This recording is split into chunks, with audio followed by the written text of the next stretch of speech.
Learning English with English Faculties. Understanding the poem, A Tiger in the Zoo, by Leslie Norris. Have you ever been to a zoo, looked at some incredible, powerful animal, and just wondered, what's actually going on in its head? Well, today we're diving deep into Leslie Norris's amazing poem, A Tiger in the Zoo, to try and answer that exact question. This is about so much more than just a tiger in a cage. It's really a look at freedom, at captivity, and that wild spirit that, kind of exists in all of us. Let's get into it. So here's our game plan. First, we're going to set the scene by looking at the two completely different worlds this tiger is living in. Then, we're going to walk through the poem stanza by stanza to really feel what the tiger is feeling. And finally, we'll unpack the poem's bigger message and talk about why it still hits so hard today. Okay, so the whole poem, at its very core, is built on this one really powerful conflict. It's this heartbreaking clash between the life the tiger is forced to live in the zoo and the free, wild life it was actually born for. And you can see that clash laid out so clearly right here. On one side, you've got the zoo, a tiny, confined space filled with frustration and the constant sounds of human control. And then, on the other side, you have the wild, this huge, limitless world of instinct, power, and total freedom. This right here, this is the source of all the tiger's pain, and the poet weaves that feeling into every single line. All right, let's dive into that first stanza. This is where the poet introduces us to our tiger, and it's frustrating reality. Just listen to those words. We start with vivid stripes. What an image of pure natural beauty, right? But then, bam, that beauty is immediately crushed by the next line, the few steps of his cage. All of that power, all that life is just reduced to pacing back and forth. Right from the get-go, the poet makes us feel this mix of pity and frustration. Let's break this down a bit more. Those vivid stripes just feel so wrong, so out of place in a concrete cell. The few steps really hammers home how trapped he is. Even his paws, these pads of velvet quiet that are designed for stealthy hunting, are now just for pacing. And that brings us to that killer final line, in his quiet rage. It's not that he isn't angry, he's furious. But that anger has nowhere to go. It's just trapped and boiling inside him, just like he's trapped inside the cage. And then, the poem just completely shifts gears. The poet yanks us out of that bleak cage and takes us right into the tiger's mind, into this vivid dream of where he's supposed to be. Now this is the tiger in his element.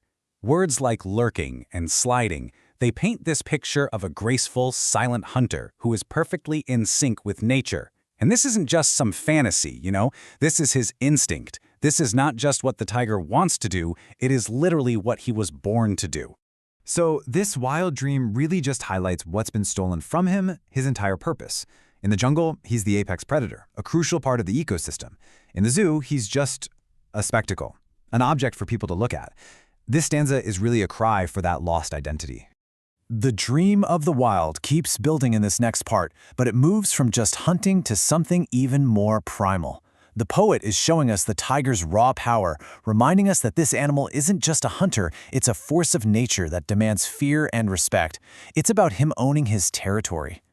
The imagery here is just so powerful. The snarl, the white fangs, the claws, these are all symbols of his wildness.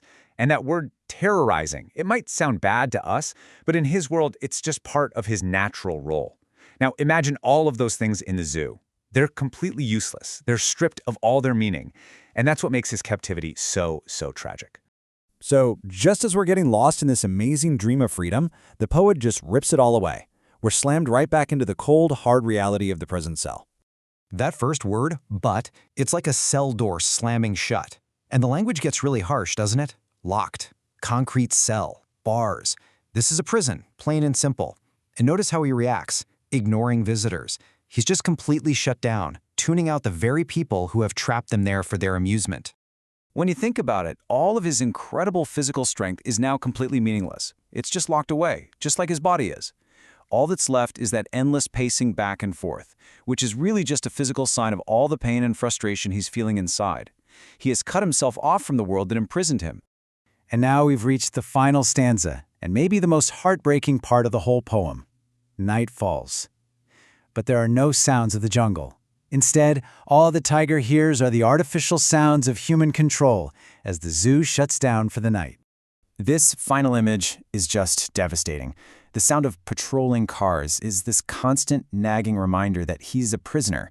But in the middle of all that, we see his brilliant eyes. It's a sign that his spirit, that wild beauty inside him, isn't totally gone. And where does he look with those brilliant eyes? At the brilliant stars. The stars are a perfect symbol of this vast, endless freedom that he can see, but he can never, ever reach. It's just this final, gut-wrenching moment of longing. So now that we've been on this emotional journey with the tiger, let's kind of zoom out. What's the deeper message here? What is the poet really trying to tell us?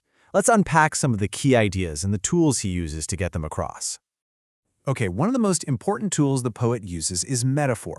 A metaphor is really just when one thing is used to represent a much bigger idea. So for example, the bars of the cage, they're not just metal bars. They become a powerful symbol, a metaphor for the entire idea of being trapped and losing your freedom.